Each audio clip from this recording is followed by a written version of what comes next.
hit you when you're pinned down. Could be rough. They've got the Brella from the 1. I think he might run 10 Umbrella here. I'm going to call it right now. The game's starting. I'm going to see if he's going to run 10 Umbrella. 10 Umbrella, 10 Umbrella. Oh, 10 Umbrella. You were right. Let's go! Ladies and gentlemen, we have a jackpot. Yes. 10 Umbrella. All right, let's go. And we still have that comeback leader. What the heck? I want to ask about that, like, after this term is done. Yeah, Like, me why too. do you I am do that? legit curious about that. I'm interested. Interested is a kind word for it. They're going to go ahead and get started here. Their SplatStats at least getting control of his own immediately, but you know, Gold Third not looking too shabby. No one going down just yet. Faust maybe really looking forward to getting, especially with the added range they have onto. All right. Ooh, nice job for getting onto Kiri. But yeah, no, Faust here has the range advantage for getting onto Raziel. So that's something to consider as well. But that being said, Raziel with that GV Ray is going to be able to nail Faust there. Picking three people off with that. I like how you saw the one like open up his shield versus the Stingray, and he's like, "Oh wait, that doesn't work," and then he just like tried to move. I just want to also point out that even though I was kind of wrong with the L3D pick coming up from Marsh, he was actually still using the H3, so... Yeah, almost H3 right? is really strong right now. It's just an armor bot. Yeah, it is. Really good at getting those kills when you hit with it, and I know Marsh can't hit with it, so... And this is the situation that I said we should be, like, that Gold Third should be scared of. The situation where SplatStats is just, like, all over their plat is going to be difficult. They were able to make it back in. They got a few key picks, but Fluffy... looking somewhat alone in the middle of the map here, taking a lot of pressure from a lot of different players. They are going to get cleaned up. They were able to capture the zone and throw that penalty onto SplatStats. I'm surprised Marsh didn't die in the middle of all those bubbles, but, you know, here we are, Marsh, with that mount he had, just sitting loud and proud in the middle of the zone, and we're proud to be able to get a corner to in between squid there. That's a rather intimidating scene to see, but either way, yep, that's 3 down, that's control of zone, back to SplatStats, and they're going to be able to wind this penalty down. He's got the baller here. Kiri's up with him. This is going to be another one of those situations where you got to keep an eye out. Probably going to be moving up the baller. It's going to give him that opening. They do find the Charger. Charger's probably going to drop here. Yeah. Does drop. Now they're going to focus their attention back on the friend here. The Splashdown's going to come up. They still haven't found any picks, though. Oh, Marsh did actually drop. The penalty's gone. Morsa, no, they're actually going to drop the prod. Okay, they're going to clean up that blaster. There's no way the blaster's going to be able to paint this one up. That's going to be... I would wager that's game, honestly. I mean, they have one last go here, but really being able to play around this 10 Umbrella really well. Good pick from the 1. The bubbles are going to come out. The blaster's going to be able to stop it. He blocks the shot from the blaster. It's going to be going to the zone. It's so close, though. He needs it to 1 point left. It got neutralized just milliseconds after the game ended. Oh, no. That was really close. Like, I mean, you can even see the zone painted right now. It's like it was just on the verge. Like one little drop would have actually neutralized it. I would fight Nintendo on that one. Like, looking at the overhead, you can see kind of blurred in the background. Like, that's not okay. Like, that's not okay. That's like 90% of the zone over to one side, and yet here we are calling one for the other side. That was almost really, really clutch. Like, the 1 plays so well at the end of that game. Getting the 2 picks, blocking the blaster with the bubbles, putting down enough pain on the zone. If he was just like half a second faster, this game would still be going. I really need to see a little bit more aggression actually coming in from Gold Third, because it's like it seems whenever they're faced with kind of like this aggression, especially with like in that last set versus Seafood Sorbet, it's just like they didn't really. It seems like they had an answer to it, but they weren't really picking up on it so quick. But it seems like by game 5, in that last SplatZones match, they were actually able to kind of fight toe to toe with it and just kind of take the game in the set. But in this game, it's just kind of like a repeat of the same thing over again, where it's just now SplatStats just coming up like really, really super aggressive. It's just kind of constantly pushing onto the enemy plat, and it's not even just a matter of taking the zone. It just seems like Gold Third needs to be able to deal with that aggression. So maybe they might actually switch things up. I do think that their weapon comp in the last game was a little bit quote unquote interesting, but yeah, they're gonna have to. Yeah, for Gold Third for sure. I mean, like we had the. Okay, sorry, go. Yeah. I like the 10 Umbrella pick. It's really good for pushing. It's really good for defending, and most of the opportunities that they had to get back into the map were because of the 10 Umbrella. I think with the 10 Umbrella, you need team synergy to make it work. The Brella on its own is not going to be able to do much. The 1 was doing a lot with the Brella alone. But the thing about that weapon is that you need team synergy if you want to make it work. And playing with 2 members that you don't play with all the time is going to kind of nerf the 10 Umbrella a bit. For sure. Okay, we're starting in game 2 right here with the tower control on Snapper, and we have the orange team with, we have Gold Third actually on the orange, and of course we have SplatStats on the teal. Of course, like once again, like the exact same story as before. It's just SplatStats just kind of playing super aggressive. Kiri right now, kind of just leading in front on point, and Marsh is just keeping like he's just pushing that tower as much as he can. Gets taken out in the process right now. Faust is trying to reposition himself as a bit, but it does get taken out by that. Big. The pick onto the charger. He just about had Stingray ready, which means they're going to be able to keep this going even further. There's going to be no Stingray in their face, as he's going to have to build that up from 57%. He's going to be getting it probably as quick as possible here to throw that onto the checkpoint. Oh, he actually dropped again. They're going to lose their Stingray again, and that's going to be okay. No, Fluffy coming in clutch right now, able to put lots of damage on, and I think that's going to be full wipe. Okay, last one's going to jump out. That's effectively a wipe. Yeah. Stopping it at 44 points, but 44 is still a lot of damage for only 1 minute into the game. So right now it's just Gold Third's gonna have to reposition themselves a little bit more carefully. Does take out 2 members in the process right now. Faust having a little bit of a 1v1 right there with Marsh in the center. Gets taken out by the Brella, unfortunately, but that's okay. Marsh right now just trying to see if he can actually fend off against that Inkjet. Gets taken out in the process. It's just a lot of mayhem just happening in the center of the map right now. It's just it seems like just yeah, Gold Third hasn't really found that opportunity to be able to push. Oh, Kiri, able to get the pick on the Fluffy. It's gonna give him an opening to push here. Oh, but he's gonna lose 2 of his teammates. Kiri is in a really good spot though. He's gonna be able to find the charger. Yes, he is. And they got the tower moving again. The Stingray is gonna have to fully recharge. Kiri's got the jet up in the air. I'll make it able work. to get the pick on the Morsa too. Nice. Kiri playing exceptionally well right now.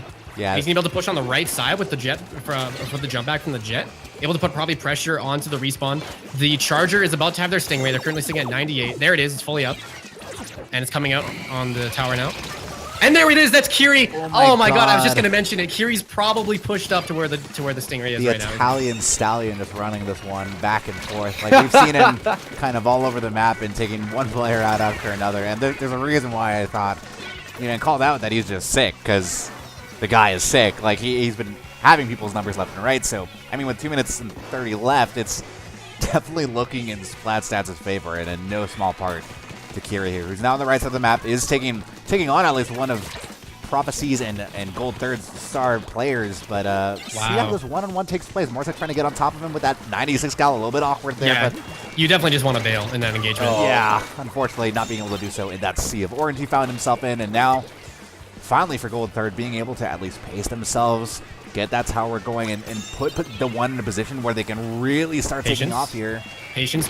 Oh, you can't have too much patience if you have that rolling around in front of you. But either way, gonna take out the 1v1 and gets taken out by March. All that for nothing. Okay, we're actually looking like this might be contending for the lead. The Stingray is gonna come out.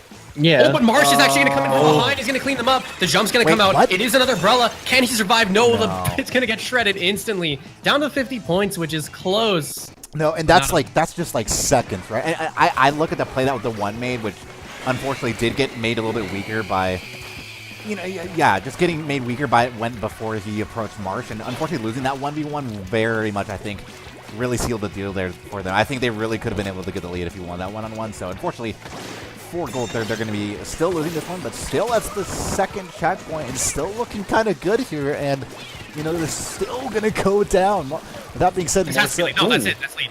That's a full wipe. Oh, that's white. Yeah, you're right. Never mind.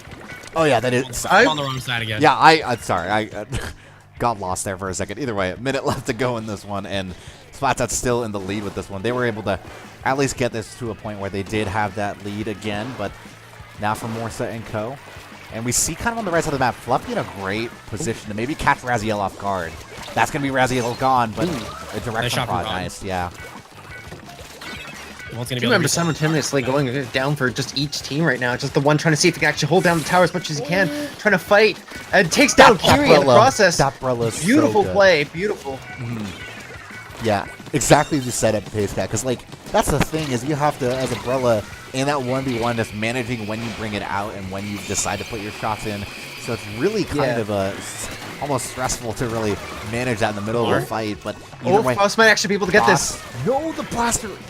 Okay, they get a couple points on. Is Prodigy able to get up in time? He gets the direct, but that might be enough to Stingray. Oh my goodness, Fluffy, can you do it? No, Prodigy came up so clutch. Prodigy came up so clutch there. The Marsh flanks are so strong. Marsh kept coming in from the center of the map with that Brella and cleaning up like minimum 2 people on the tower. Every single time that they were at that checkpoint, Marsh came in from behind and was able to make it just that much easier for the rest of their team to clean it up.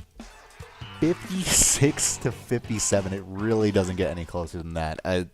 They just needed a fraction of a second longer on there, and Prodigy able to get I think direct with that Rapid Blaster, really able to seal that one out. And of course, yeah, Gold Third did have another member come on top, but at that point, the Stingray was already out, and you're going to have a really tough time pushing it from there. So, geez, down to the wire there. And, you know, Gold Third, now with their backs up against the wall in a set where it really doesn't even feel like it should be.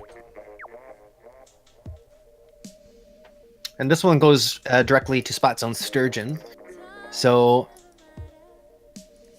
yeah, like it's like you said, Eric. Their backs are up against the wall. They really have to try something a little bit differently here to sort of make things work, because it seems like I do think that they do have the weapons to be able to pull this off, and the spread to be able to pull this off, and the teamwork is certainly pretty strong.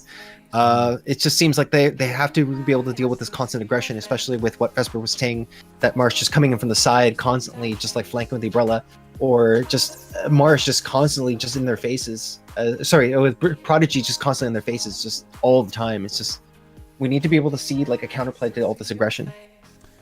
Yeah, and I mean, especially when you're playing against Curie, it's kind of hard to counteract that kind of aggression. I mean, you've got the synergy amongst existing Hive members, as well as Raziel able to help replace the spot of where they once found Day, and then Curie really leading the charge in a place where you can kind of leave someone to just wreak havoc. That's like a really good, you know, in terms of a role for someone, like sub into your kind of team comp. If it can be the frontliner that kind of subs in, that's always really good. So yeah, either way, we're going to go ahead and get this one started here, as Sturgeon Shipyard is the call to action here. I think this is the first time we've seen zones on Sturgeon on stream, maybe? I think both times before this was Rainmaker, right? I get lost in the middle of, like, you know, they're all like a very much similar map, so Come back, Charger. Yeah. Come back Or- again. sorry, Come back and E-Leader. Haunt. I think Haunt is viable on E-Leader. I think that's a normal thing. Oh, okay. Well, yeah. No, I think, well, with comeback at least being the nutty thing. I mean, it's worked for Foss in the past, but it's not really been consistently great for their team. We'll see how it pans out here on Splat Zones at least. Prodigy towards zone. Doing a bit of a number, at least with the splat bomb onto Foss, forcing him back, and now in tandem with that GG Ray, really being able to push him to the other side of the map before Raziel is able to end that one. And again, being able to distract, let alone, you know, get rid of. Good timing, oh Prodigy. My goodness. Yeah, Good timing. good timing. Oh, the fizzy bomb.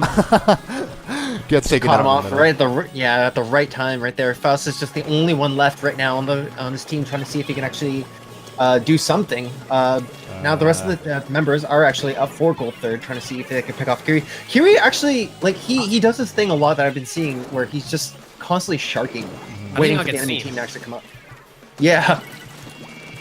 That being said, I mean, it was so close to Gold Third kind of losing any control or semblance of control in the game, but they are at a point where they can maybe get control of zone. They are super them back in nice direct from Fluffy's Inkjet. They are going to be able to get control, as you said, and now Raziel was able to get at least one splat, but it's not going to be enough.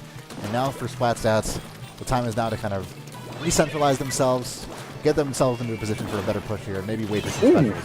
Beautiful snipe. Keep in mind, this guy right that we're watching right now is playing on sticks, by the way. But And keep he's in able mind to that snipe like keep nothing. in mind that Foss has his number, so it doesn't matter. Either way, Foss is going to be able to get that splat and at least get some paint on top of zone. But that's a troublesome Umbrella player there that is taken down finally. But Prodigy able to take it down to one. Foss is going to leave it to their teammate to be able to take care of that one. And ooh, Foss taken out on top of zone. Not exactly what you want if you're going to at least try to maintain control of that one. But again, able to get back under control. Should get rid of that. Okay, they are. Yeah, get rid of that on top of them. But now it's Morsa and Co being able to follow up on this one and make sure they wind down this penalty and start getting something going. And that was a rough gamble for SplatStats, because they had the one person left on the side and they all started jumping into them. And, you know, when you kind of do that, you kind of go for the idea of just like overwhelming the person that's there watching the jumps and killing them before the rest of the team can rotate. But it definitely didn't work out. Stingray, though, coming out from Raziel, going to be able to force some jumps here. Might give them the opening before they're able to take the, or sorry, lose the lead here. Prodigy going to find one. They know that Morsa's stuck on the side there. Oh, yeah. It's going to be a bit of an intense 1v1 right there. Morsa coming out on top, but he's still facing a bit of aggression right there from the Charger. enemy team right now, trying to see if he can actually escape or possibly jump out. You He does gotta have jump that in this spot- situation. There's no way. Yeah. You gotta He's jump. still there. It Morsa. seems like he's got a bit of a plan, No, especially but- coordinating with the rest of the team. I don't think Fizzy Bomb on the zone though. God, Fizzy Bombs paint so much. They Yeah. actually made it out of that. Wow. I think the only reason, I mean, I just don't think SplatStats actually acknowledged that he was still there. Like, that's the only reason they really got out alive. So, Morsa getting really Finding the lucky kill there. before the storm comes off. Yeah. Kira here in the middle of a sea of purple. It's going to go down there. It's now up to Raziel and their teammates to be able to at least make sure Gold Third doesn't get on top of the zone. While they've knocked down the penalty, it's going to be those points ticking down in behalf of SplatStats. And it looks like they're going to be able to wrap this up unless they get some paint onto zone right now. Here comes the rain cloud. You know they're just yelling paint, paint, paint, and I don't know if that's going to be enough. That's going to be the baller on top of the Ancient that was just activated back and I'm forth just right now. staring at the meter in the top middle of the screen, and it keeps moving back and forth. The one is going to be able to win know that. they didn't get it. They do. Oh my god, the one able to win that 1v1 at such a crucial time was so clutch, especially when, I think it was like, what, 1v2 in the middle or something like that. Either way. Gold Third, just barely by the skin of their teeth, really getting it back into the game. Good play right here. Actually, Prodigy trading with Morsa. Actually, no, Raziel takes down two actually with the Stingray right now. It's just gonna help the rest of his team reposition in center. Marsh knows he's down there, right? Okay, he's gonna jump out. They saw him. Yeah. All right. Yeah, so SplatStats still sitting pretty, I guess. The one had a really great bout with this team to be able to get back into it, and it looks like that might be happening again here. He does acknowledge, I thought I saw someone to the left here. Just did definitely see that suction bomb. So I'm going to want to play it really wary here, and definitely does. Nice job, well done to be able to play it with caution there and get on top of Prod there. But now still the challenge remains, you have to get onto Raziel if you want to make this push substantial. Oh, clean kill there by Morsa. Being very cognizant of being able to turn around just in the nick of time. And right now we're going to be able to head into overtime. Here's where the plays get real. Yeah, this is going to be a fun one. I mean, we see a lot of purple control here, but that Stingray is going to come on out. Morsa has to play awfully wary, and he does see Kiri to the left of him there. That's going to be really tough to play around. Kiri does get onto Morsa there. It's all of SplatStats on the zones, and that's going to be a clean 3-0. It looked like they had some promising opportunities there, but I think, yeah, Morsa getting 2v1 by the Stingray and Kiri really opened them up on the right side of the map. There was no one defending it but him, and that made it that much easier to get back into zone.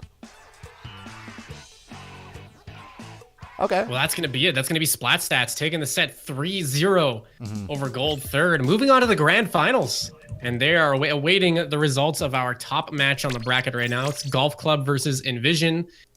Golf Club currently up 2-0 over Envision. So they're on game 3 right now. Yeah, I think that's something that's yeah, game 3 right now, and it's taking a minute, so we'll have to wait for just a second here as we wait for the one that one to finish on up. But yeah, no, we've seen some great games. I mean, it's surprising that that one was honestly a 3-0 because yeah, it was such a close set. It's one of those. I feel like we say this so much in Splatoon. It was a close 3-0. Yeah. Yeah. I feel like we say that so much, but it truly does happen a lot. That was one of them.